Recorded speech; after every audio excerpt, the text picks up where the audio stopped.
dan sebelum-sebelumnya rata-rata menjadi pengusaha tuh by accident. Ya. Nah, saya punya cita-cita, apa mungkin ya sebenarnya pengusaha ini kita lahir nggak cuman by accident tapi by design. Perusahaan-perusahaan yang bergerak di bidang ke-engineeringan ini kok banyak perusahaan luar negeri. Ya. Perusahaan lokal nih jarang gitu. Apa kita nggak punya capability, apa kita nggak mampu, dan ternyata setelah berproses dan kita jalanin ternyata sebenarnya kita punya banyak engineer-engineer lokal yang mampu. Dari 2021 atau 22 akhir ya, itu kita sign kontrak untuk merevitalisasi kelistrikan Istana Negara di Jakarta setelah tidak pernah direvitalisasi sejak tahun 1960. Menurut saya sebuah advantage kita memulai usaha di waktu muda. Waktu muda itu kita masih boleh salah. Waktu muda kita boleh gagal. Kalau berani jangan takut-takut, kalau takut jangan berani-berani.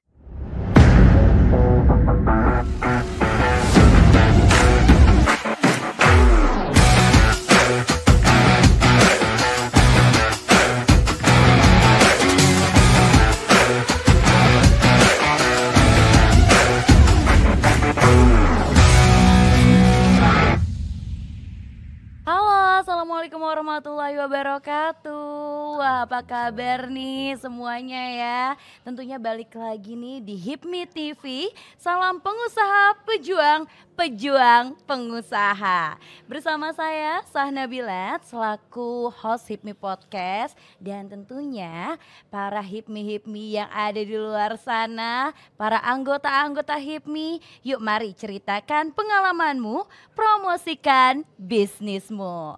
Dan tentunya Sahna sekarang gak cuman sendiri nih, karena sudah ada senior Sahna, Abangda Sahna juga. Langsung aja, ini dia Abangda kita, Bang Opit. Assalamualaikum Bang Opit. Waalaikumsalam warahmatullahi wabarakatuh, Mbak Nana. Apa kabar Bang? Alhamdulillah sehat. Mbak Nana gimana kabarnya? Alhamdulillah sehat. Ini Bang Opit kalau misalnya Nana lihat dari bajunya aja udah cerah ceria banget ya Bang. Siap. Karena diundang sama Mbak Nana nih. Waduh. Jadi kita harus mempersiapkan yang terbaik kan.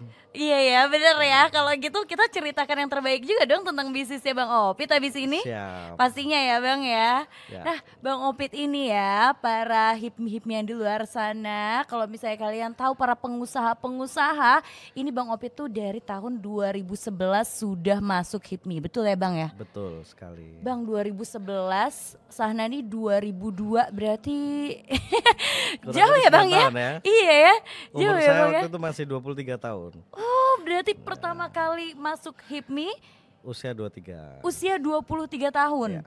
Itu langsung masuk HIPMI pada saat itu, tahun 2011 berarti ya? 2011, 2 tahun setelah lulus kuliah saya. Oh baik, nah untuk 2011 itu batchnya ada satu batch aja atau ada dua batch sih Bang? Kebetulan dulu dari HIPMI Jawa Timur, di sana kita selalu 1 tahun 1 batch. Ya bersama tokoh-tokoh hebat waktu itu, dengan salah satunya yang bareng dengan saya ajakin saya berhipmi dulu Mas Andi Mataliti. Sama-sama kebetulan kita sahabat dari SMA gitu ya, SMP SMA bareng, terus setelah lulus kuliah saling kenal lagi, terus akhirnya diajakin di HIPMI waktu itu. Oh, berarti ini salah satu yang berperan juga gitu ya, Bang ya. Sampai akhirnya Abang ada di sini di HIPMI Siap. TV. Terus juga banyak sekali yang kagum dengan Bang Opit. Siap. Dengan bisnis-bisnisnya. Lalu juga kita melihat di sini ternyata Bang Opit juga saat ini menjabat sebagai Wabendum di BPP HIPMI. Betul ya Bang ya? Ya. Luar biasa sekali. Baik, kalau seperti itu para pengusaha pastinya penasaran dong, kenapa ya dipanggilnya Bang Opit, padahal nama aslinya adalah Ahmad Adi Suryo STMSC. Betul ya Bang ya? Iya. Kenapa tuh Bang? Kok Bang Nah. Opit agak jauh ya Bang Agak ya? jauh ya. Iya ya. Kenapa tuh Bang? Iya, dulu jadi lahir itu akte kelahirannya Dipo Adi Suryo. Nah, terus Dipo dibalik kan Opit ya. Kan ada beberapa kota di Jawa Timur yang suka bolak-balik gitu kan. Iya. Opit, Dipo. Nah, terus kemudian cuman waktu itu sayangnya agak sakit-sakitan. Akhirnya sama orang tua digantilah Oh, nama, namanya jadi Ahmad Adi Suryo. Cuman mau dipanggil Ahmad, teman sekelas dulu kan namanya Ahmad ada udah ada 3? belasan Oh, ya. udah ada belasan ternyata ya para Iya, pengusaha ya. Iya, betul. iya, Terus kalau iya. panggil Adi juga Udah banyak? banyak. Terus Betul. panggil Suryo kayaknya kayak pejuang zaman udah lama ya kan. Iya, iya, Kayak kayak iya. angkatan di atas 10 tahun di atas saya lah gitu kira-kira. Iya, Akhirnya kemerdekaan banget gitu ya Bang ya? Iya. kemerdekaan. Nah, akhirnya eh balik lagi ke panggilannya ke panggilan waktu kecil gitu. Oh, Dan waktu itu sih baik. awalnya circle family dan close friend yang Mhm, tahu, mhm, tapi mhm. lama-lama mungkin tiap kenalan sama orang nama Ahmad dipanggil Ahmad nggak nengok gitu Iya. kan. Karena nggak nengok akhirnya udah panggil nama kecil lagi gitu. Jadinya lah Opit sampai Sampai sekarang dikenal sekarang. juga sebagai Bang Opit gitu ya. Siap. Kalau misalnya Cak Opit itu dari mana lagi tuh Bang? Udah Bang Opit, sekarang ditambah lagi Cak Cak Opit gitu. Apa Gus nih abis ini ya? Waduh iya berat banget. Masya Allah ya Masya abis ini Allah. ya. Jadi ya karena aslinya dari Jawa Timur, khususnya Hmm, Surabaya. Kalau panggilan Bang ini kan jarang ya. Kalau ya. kita di Surabaya dipanggil Bang tuh jarang. Jadi kemudian ya teman-teman, sahabat-sahabat ya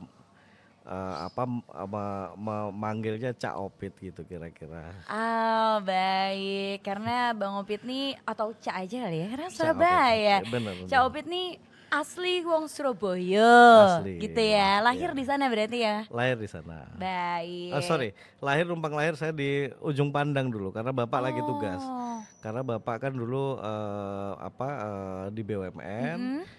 kemudian numpang lahir di sana, usia TK kita udah ke Surabaya.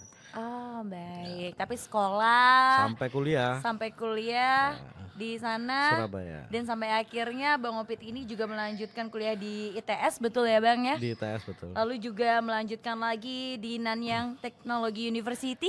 Betul. Lalu juga melanjutkan lagi di Stanford University. Iya, Betul. betul. Nah, ini menarik sekali nih Bang Opit sebagai salah satu yang menginspirasi para pengusaha-pengusaha juga. Ya, Kita mengetahui bahwa Bang Opit nih berhasil juga ternyata masuk ke Nanyang Technology University dengan mendapatkan beasiswa. Betul ya, Bang ya? betul sekali. Boleh diceritakan mungkin, Bang? Siap, Mbak Nana. Jadi saya punya cita-cita waktu itu kan banyak senior sharing. Mhm. Waktu itu dari zaman Bang Sandi, kemudian dan sebelum-sebelumnya rata-rata menjadi pengusaha tuh by accident. Ya. Nah, saya punya cita-cita waktu masih mahasiswa dan dengar insightful story about beliau-beliau.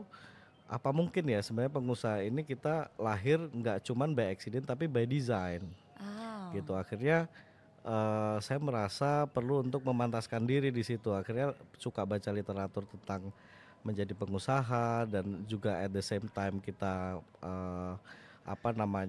menjalankan usaha gitu ya. Ya. Dan salah satunya adalah kemudian yang menarik adalah dibukanya jurusan waktu itu Technopreneurship and Innovation di Nanyang. Oh, baik. Dan itu munculnya pengumuman ataupun pengumuman ya itu adalah di zaman dulu HIPMI itu belum ada grup WhatsApp, jadi di Masih milis pakai apa tuh, HIPMI Bang? Kalau boleh tahu. pakai Yahoo Mail Oh iya. ya, Wow. pakai Yahoo Mail lah. Senior yang angkatan di atas 2011 pasti paham banget. Mm-mm. Jadi di Yahoo Mail muncul lah waktu itu ada nih beasiswa untuk jurusan ini. Wah, saya pikir ini menarik sekali. Ya. Akhirnya saya buat semacam makalah waktu itu. Makalah itu saya submit dan saya pakai 2 kali waktu itu. Jadi saya ikut Lemhanas di Diklatnas yang kedua, zamannya Ketum Erwin Aksa waktu itu. Proposal itu saya buat untuk proposal masuk ikut Lemhanas maupun apply beasiswa dengan judul waktu itu Act Locally Goes Globally gitu. Jadi kita dengan mindset dan acting lokal tapi kita aiming untuk thinking outward, going global dan menjadi pengusaha by design. Nah, bayangan saya waktu itu kalau kita punya kuliah backgroundnya entrepreneur, kita akan menjadi automatically menjadi pengusaha gitu ya, karena Iya. kita udah tahu Iya. ilmunya. Nah ternyata kalau kata anak sekarang tidak semudah itu Ferguso Iya, ya kan.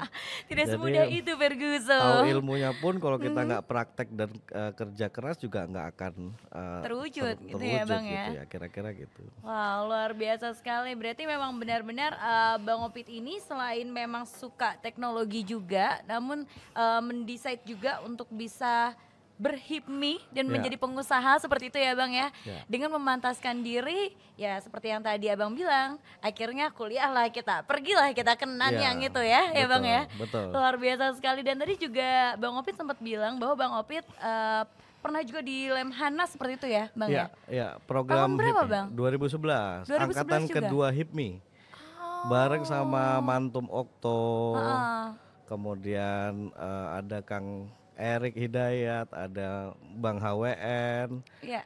Disitulah saya akhirnya kenal semua teman-teman HIPMI di pusat, dan untuk apply beasiswa tadi itu saya minta rekomendasi waktu itu ke Mantum Okto sama ke Sekjen HWN, Hari Warga Negara. Ah, Beliaulah memberi rekom ke mhm. kami, dan ternyata alhamdulillah kita salah satu dari 2 orang yang mendapat beasiswa dari Indonesia untuk kuliah di Singapura. Wow, dan itu hanya 2 orang saja. Hanya 2 orang Salah saja. satunya Bang Opit. Iya. Luar biasa, kita boleh tepuk tangan dulu kali ya buat Bang Opit ya. Terima Luar biasa kasih. sekali.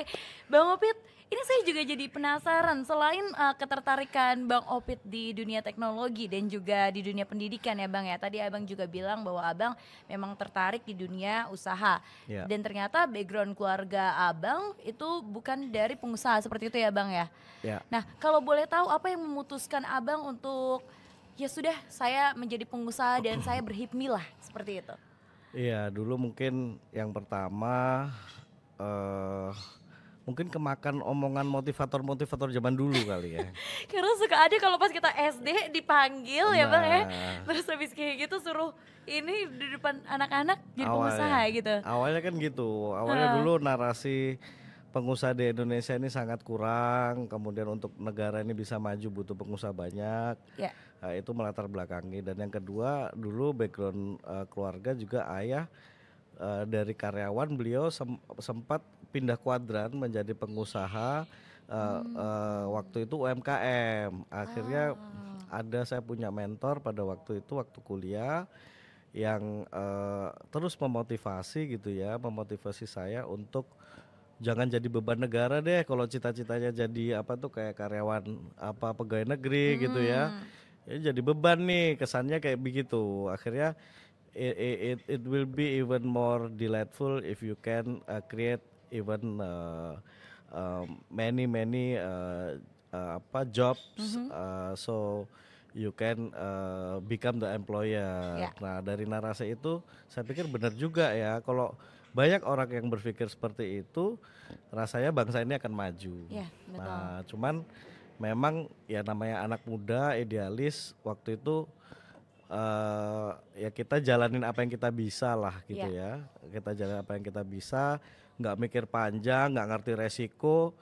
Ya udah kita jalanin aja, dan alhamdulillah menurut saya sih berkat doa yang nggak putus dari orang Orang tua, tua. dan juga dukungan dari lingkungan, keluarga, dan juga teman-teman semuanya, akhirnya nyampe juga lah secara bertahap ya, Ya. karena saya percaya memang rezeki itu nggak bisa langsung dikasih secara instan, tapi melalui tahapan-tahapan proses yang kita lalui melalui ikhtiar-ikhtiar dan doa kita. Baik, jadi bisa dibilang ketika ikhtiar ya udah come true gitu ya Bang ya. Iya, yang penting tugas kita, porsi kita adalah doa dan usaha. Ya. Kalau porsi hasil itu udah porsinya yang maha Di atas kuasa. lah, Ya. ya setuju. Ini Ya. kita jadi ini juga ya mengingatkan kita kepada yang di atas juga dengan usaha-usaha kita. Namun saya juga penasaran nih Bang Opit, dari sekian banyak senior-senior, abang-da saya gitu, dan saya di HIPMI ini 2022 2022 ya. masih baru Bang Opit. Oke. Tapi alhamdulillah saya seneng banget banyak kenal sama senior. Tapi saya penasaran sama Bang Opit, kenapa dari sekian banyak usaha engineering Bang? Ah, Banyak oke. banget pengusaha-pengusaha dan juga senior-senior yang mungkin tidak masuk ke ranah tersebut Situ gitu. ya, oke. Dan Bang Opit konsisten di ranah tersebut. Kenapa Bang? Ya pertama sebenarnya karena sudah ngambil kuliah S1-nya dulu teknik. Ah, Jadi di ITS dulu saya ngambil teknik elektro dan di situ saya melihat perusahaan-perusahaan yang bergerak di bidang ke-engineeringan ini kok banyak perusahaan luar negeri. ya, Perusahaan lokal nih jarang gitu. Apa kita nggak punya capability, apa kita nggak mampu, dan ternyata setelah berproses dan kita jalanin ternyata sebenarnya kita punya banyak engineer-engineer lokal yang mampu dan kita bisa membangun sebuah perusahaan yang bergerak di bidang engineering, procurement, construction, commissioning, testing, dan apa namanya operating and maintenance di bidang apa namanya kelistrikan ataupun keengineeringan gitu. Dan apa namanya ini cukup apa ya cukup dan ketika kita mencapai milestone tertentu kan kita juga ikut apa ya ada kepuasan diri sendiri ya ketika ya, project yang kita kerjakan mulai dari yang sangat simple menjadi cukup kompleks. ya. Nah ini yang akhirnya terus membuat kita pengen untuk istiqomah di bidang yang kita pahami dan jangan lupa salah satu kunci sukses sebuah berbisnis adalah kita fokus pada core competence kita, Ya. fokus kepada apa yang kita ngerti, fokus supaya kita bisa dan ngerti dan tahu gimana kalau harus memitigasi sebuah resiko-resiko yang ada dalam bisnis itu sendiri. Baik, berarti sampai akhirnya Bang Opit memutuskan ya sudahlah saya S1 juga teknik seperti itu ya ya. Bang ya, ditambah S2 juga ngambil teknologi seperti itu ya Bang ya. Ya, Ada technopreneurship. entrepreneurship-nya juga, Ya, betul ya. ya, Akhirnya ya. yaudah menekuni hal tersebut. Betul. Ya, baik Bang Opit. Ini sebelum masuk ke pertanyaan berikutnya Bang Opit. Ya. Karena Nana ini pengen tanya sesuatu yang agak kompleks Oke. dan juga agak sulit. Oh, Biar menjawabnya bisa lebih tenang lagi. Siap. Gimana kalau kita minum dulu, oh Bang? cocok benar. Cocok ya. Benar. Kalau minum kopi ini sesuatu yang kompleks jadi simple Nah, biasanya. itu dia. Karena banyak masalah bisa selesai dengan minum kopi. Betul. Mari diminum. Wah enak banget nih, luar biasa nih. Enak ya? Tapi Bang Obet juga salah satu pecinta kopi nggak Bang? Oh ya, sehari minimal 4 gelas. Ini seriusan Bang? Iya bener. Pagi ada jadwalnya kah? Enggak sih, pokoknya anytime kita pengen ngopi.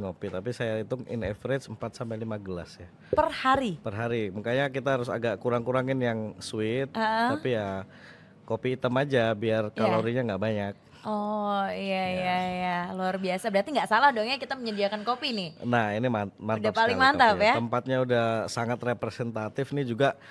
HIPMI TV yang diinisiasi oleh Bidang 8 ini luar biasa ya. Setuju. Perkembangannya gitu ya. Dan tempatnya juga sangat representatif nih, luar biasa Bro Fauzan, timnya Chief Alvin sama Mbak Charlie ini yang konsisten dan istiqomah Itu untuk dia. menyelenggarakan ini supaya bisa terselenggara secara rutin dan bermanfaat buat teman-teman semua. Setuju Bang Opi, tempatnya juga cozy banget Cozy banget bener. dan juga menjawab pertanyaan jadi lebih mantap lagi ya Bang ya. Betul. Kalau gitu Nana tambahin pertanyaannya boleh ya Bang ya? Boleh. Siap. Oke, Bang Opi tadi sesuai yang telah Nana sampaikan juga di awal bahwa pertanyaan Nana ini mungkin agak sedikit kompleks, begitu Oke. Bang? Tapi nggak sekompleks hubungan Nana kan? Enggak Bang, Oh, iya, kalau iya, itu iya. agak susah ya. Jadi nggak sekompleks hubungan percintaan gitu kan Bang Siap. maksudnya ya? Itu berat, kalau itu jawabnya susah juga kita. Bener, Ya. butuh mikir juga kan Bang kalau Bener, itu. bener. Kalau ini berdasarkan pengalaman Bang Upit sebenarnya Bang. Oke. Jadi Nana dan juga para pengusaha pastinya yang akan tertarik di bidang engineering, siapa tahu juga nanti adik-adik kita, junior-junior kita di tahun angkatan-angkatan berikutnya ada yang tertarik dan juga melihat HIPMI TV, wah ada Bang Opit, bisnisnya engineering seperti itu. Ya. Pasti ingin mengetahui dan juga mengulik lebih jauh tentang bisnis engineering itu sendiri. Nah kira-kira Bang, milestone dari project yang terkompleks yang pernah Bang Opit kerjakan? Oke. Apa? Nah, ini memang saya percaya kita nggak akan dikasih beban lebih dari yang kita mampu ya. Ya. Nah, syukurnya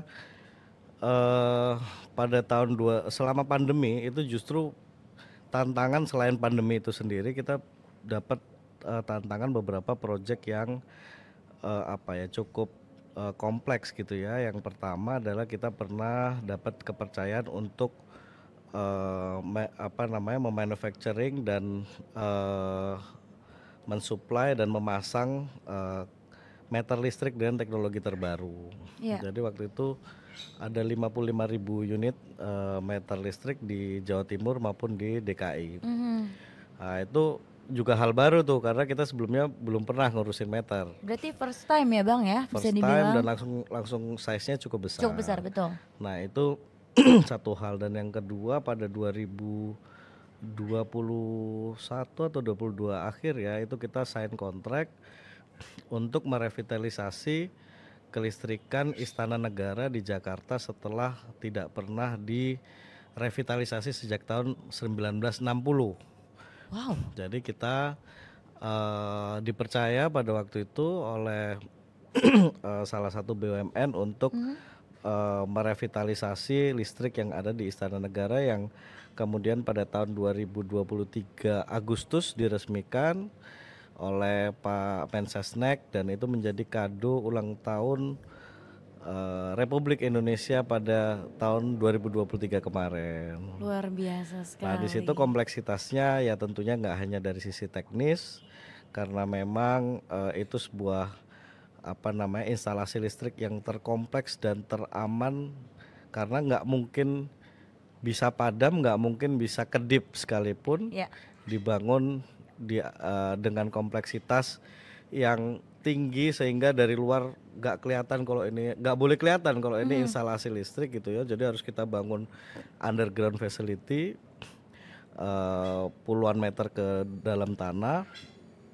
dan ditambah mengkomunikasikan terhadap banyaknya, setidaknya ada 9 stakeholder di dalam komplek istana itu sendiri. Nah, itu sebuah pengalaman yang luar biasa bagi saya, dan bisa langsung berinteraksi dengan para pimpinan baik di istana maupun di BUMN yang memberikan tugas pada waktu itu, di usia saya juga yang masih relatif muda ya, dan itu saya banyak belajar bahwa itu tadi, porsi kita adalah berusaha dan berdoa, dan alhamdulillah hasilnya Allah beri yang terbaik dan akhirnya diresmikan dengan baik. Luar biasa sekali.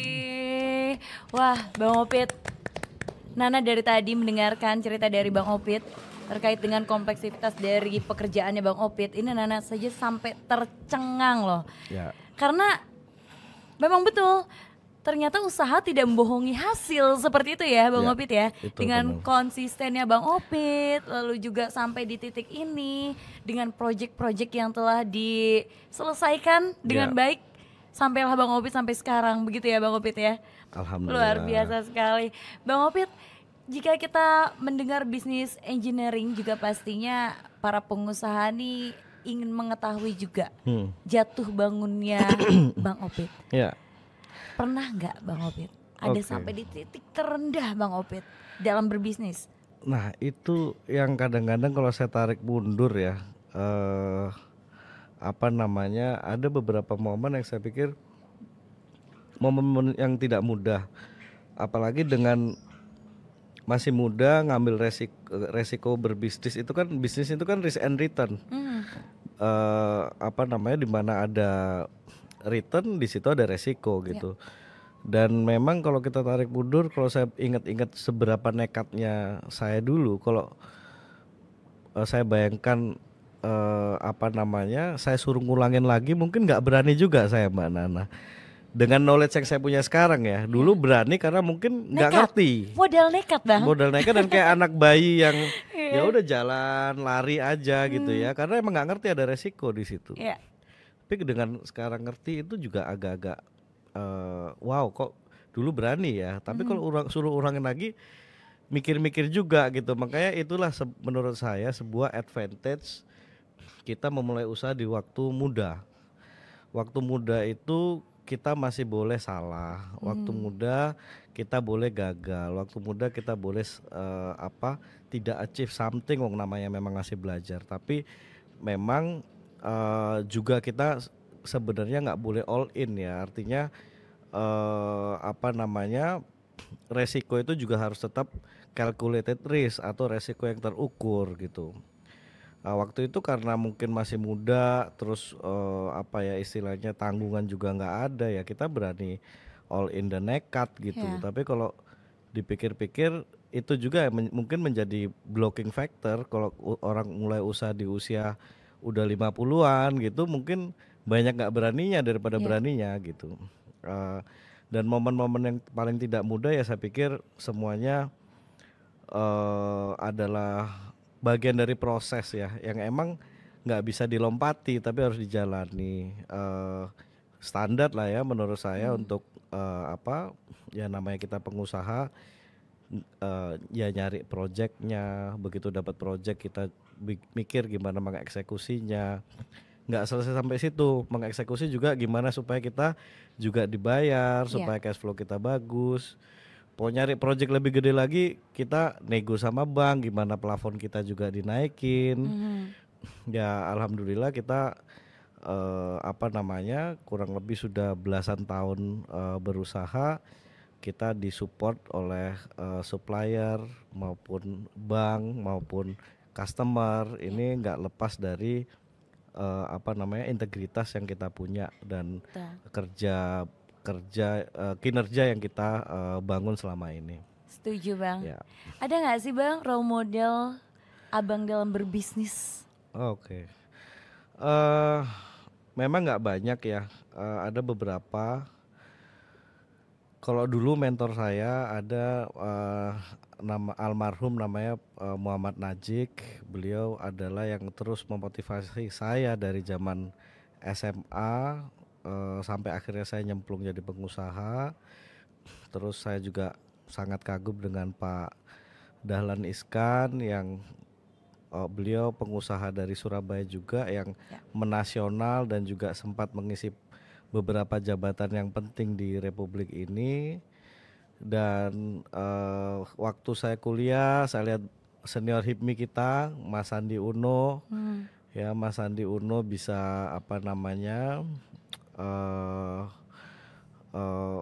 bisa menjadi triliuner di usia muda. Ya itu juga sangat inspiring. Dan yang terakhir tentunya yang saya sangat belajar banyak adalah dari Mas Gibran, yang beliau memulai karir juga sebagai pengusaha dan kemudian bisa sukses untuk berpolitik mulai dari bawah sebagai wali kota sampai akhirnya terpilih menjadi wapres. Saya pikir ini inspiring story bagi semua anak muda, dan tentunya juga Pak Prabowo Subianto yang mengajarkan kepada kita bahwa ikhtiar itu nggak boleh setengah-setengah. Ikhtiar itu you have to finish what you started. Yes. Kerja tuntas ya. Jadi bagaimana beliau berupaya sampai akhirnya dianugerahi dan terpilih pada hari ini, dan saya lihat mudah-mudahan ke depan beliau juga setelah terpilih ini akan semakin bersinar lagi. Amin. Dan sehat selalu tentunya. Amin. Saya juga mendengar yang tadi Bang Opit sampaikan, juga saya jadi teringat bahwa Presiden kita Pak Prabowo yang saat ini terpilih seperti itu ya, beberapa kali mencoba berulang kali sampai akhirnya achieve sesuatu yang memang sangat luar biasa sampai saat ini menjadi presiden, dan juga Mas Gibran jadi wakil presiden terpilih seperti itu ya. Itu karena usaha juga. Dan ini juga mengingatkan saya dengan Bang Opit cerita tadi. Bang Opit juga kan berusaha sampai akhirnya achieve di usia muda. Sangat luar biasa Bang.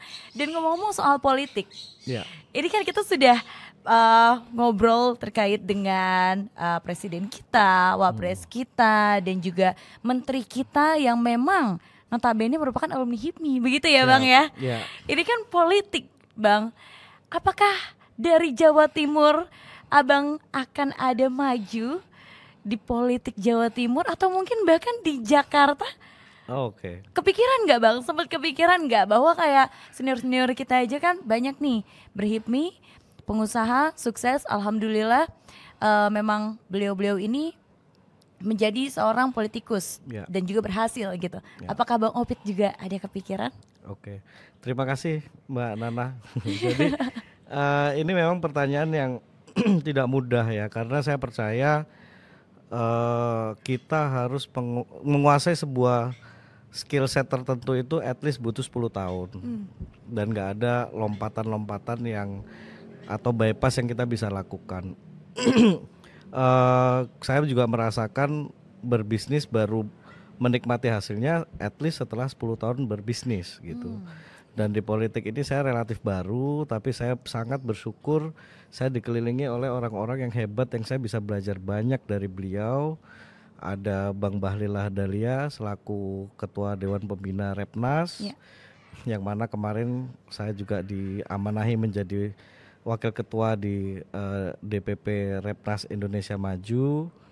Dan di Jawa Timur sendiri yang juga sekaligus sebagai jubirnya Mas Gibran, saya memiliki kesempatan untuk berinteraksi banyak dan belajar dari Mas Emil Dardak gitu ya. Dan di Repnas sendiri ada Mas Angga Wira, Antoni Leong, Bendum Kenia, dan juga Sekjen Alvin. Itu sebuah ekosistem yang saya pikir kita saling belajar. Saya merasa sadar diri, baru belajar juga baru hitungan sebiji anak jagung ya kalau orang bilangnya. Jadi kalau pakai rumus tadi kita harus menguasai sebelum kita beneran terjun, saya pikir ini masih terlalu dini ya, dan kita masih pengen istiqomah di bisnis yang sedang kita jalani. Dan saya juga dipercaya untuk terlibat di tim pakarnya Pak Prabowo di bawah asuhan Profesor Burhanuddin Abdullah bersama beberapa kawan juga di HIPMI, yang kita diminta untuk mengkaji dan memberi masukan terkait dengan sektor-sektor tertentu. Kita dengan kompetensi yang kita punya, value yang kita punya, diminta untuk mengkaji dari sisi kebijakan di bidang ESDM maupun transformasi BUMN. Nah di situ ya kita sebatas berusaha untuk mengupgrade diri. Akhirnya kan kita mau nggak mau mempelajari dan menguasai topik-topik itu gitu ya, dengan baik dari literatur, dari best practice di negara lain dan localize dengan Indonesian culture gitu ya. Dan di situ ya kita berusaha sebaik yang kita mampu memantaskan diri untuk mendeliver amanah-amanah apa yang sudah diberikan ke kita.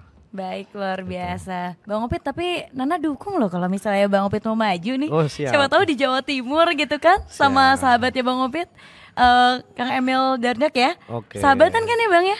Temenan ya? Kebetulan memang kebetulan tempat tinggal beliau sama saya di Surabaya itu relatif berdekatan. Dan kita sering berdiskusi gitu ya. Dan kita berdua sama-sama pengagum dari gubernur saat ini, Ibunda Khofifah Indar Parawansa, yang tokoh wanita yang fenomenal sekaligus inspiring gitu ya bagi seluruh kaum wanita di Indonesia.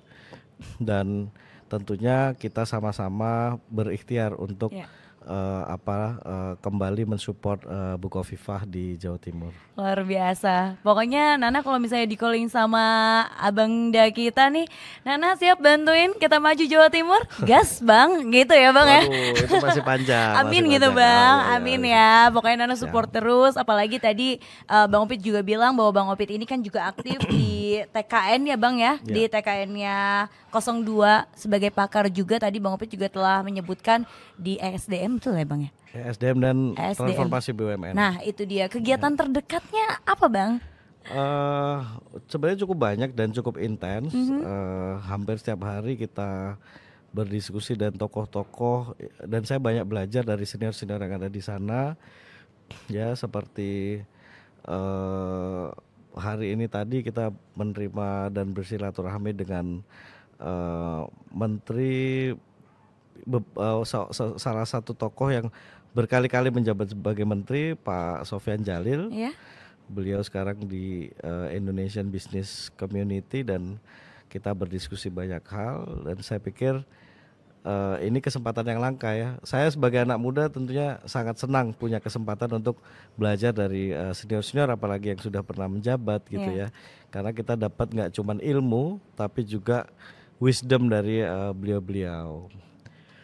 Oh ya juga saya nggak lupa menyebutkan bahwa di HIPMI sendiri ini kita Kawah Chandra di Muka untuk kepemimpinan nasional. Saya juga beruntung berada di bawah kepengurusan Ketum Akbar Himawan Bukhori yang beliau sekarang sebagai Ketum HIPMI relatif relatif muda untuk menjabat sebagai Ketum HIPMI dan tentunya kita berharap Ketum Akbar juga untuk bisa untuk mengisi posisi-posisi penting ke depan di negara kita. Amin. Pokoknya untuk Tum AHB, biasanya kita panggil Tum AHB ya, Tum AHB. Bang ya, solid konkret lah pokoknya ya. Ya. Baik, terakhir nih Bang Opit, sebelum kita mengakhiri podcast kita, walaupun Nana di sini masih ingin banyak sekali ngobrol dengan Bang Opit karena kebetulan Nana juga kemarin gabung 02 kan kita bareng ya Bang. Siap, kita ketemu terus kan. Kita ketemu kali. Terus ya pas lagi kemarin pilkade, pemilu ya. Iya, pilpres. Untuk pilpres ya, untuk pilpres Pesta tuh kita. demokrasi. Betul, itu dia. Kita sering ketemu juga sebelum berakhir nih Bang Opit. Closing statement ataupun tips and triknya yang bisa Bang Opit bagikan kepada seluruh pengusaha-pengusaha di HIPMI. Karena kita tahu bahwa HIPMI ini bukan hanya Jakarta tapi juga di seluruh Indonesia, di mana kita juga tergabung ada BPC, BPD sampai dengan BPP-nya seperti itu Bang.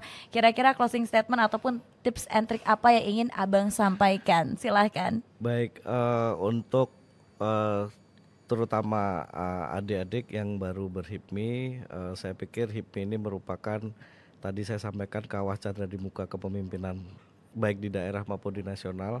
Manfaatkan sebaik-baiknya jejaring HIPMI ini karena saya sendiri merasakan tadi ya kalau dirangkum banyak sekali manfaat yang saya dapatkan dari kita berkontribusi. Tentunya kita nggak akan bisa mendapat sesuatu tanpa kita berkontribusi.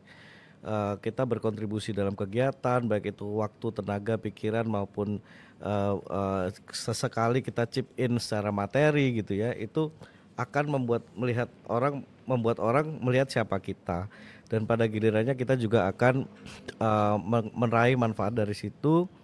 Yang paling simpel tadi beasiswa kita dapat dari infonya dari HIPMI. Pengembangan bisnis kita membuat beberapa divisi baru juga hasil dari silaturahmi di HIPMI dan juga untuk keperluan-keperluan berhubungan dengan instansi pemerintah kita banyak ketemu dan dibantu senior-senior HIPMI. Di HIPMI ini banyak tokoh-tokoh hebat, tadi saya sudah sebutkan ada Ketum AHB, ada Sekjen Anggawira yang kita tentunya harapkan beliau-beliau berdua juga ke depan akan mengisi panggung kepemimpinan nasional. Amin. Dan semakin banyak kader HIPMI yang mendapat kepercayaan untuk mengisi kepemimpinan nasional maupun daerah ke depan tentunya akan semakin membesarkan nama HIPMI dan membuat kita semua semakin bangga dengan HIPMI. Jadi manfaatkan dengan baik dan juga ingat sebelum hasil itu keluar yang mana hasil itu adalah hak prerogatif dari Allah Subhanahu wa taala. Tapi jangan lupa bahwa doa dan ikhtiar itu hak prerogatif dari kita.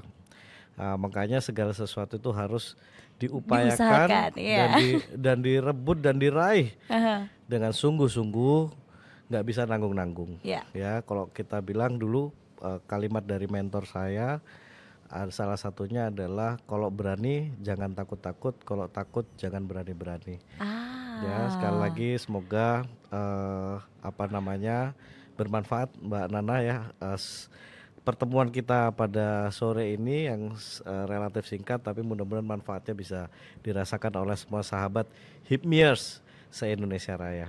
Baik, luar biasa sekali. Boleh dong kita give applause ya buat Bang Opit. Kalau berani jangan takut-takut. Kalau takut jangan berani-berani. Nah, itu dia para pengusaha-pengusaha chit-chat kita bersama Bang Opit, yaitu Wabendum dari BPP HIPMI. Terima kasih banyak Bang Opit, luar biasa sekali. Untuk para pengusaha dan juga para HIPMIers dimanapun Anda berada, jangan lupa juga untuk terus saksikan podcast HIPMI setiap hari Minggu hanya di YouTube channel HIPMI TV. Ceritakan pengalamanmu, promosikan bisnismu. Salam pengusaha pejuang, pejuang pengusaha. Terima kasih banyak Bang Opit. Sama-sama. Nana tunggu pamfletnya di Jawa Timur. Luar biasa. Terima kasih Bang Opit, luar biasa sekali.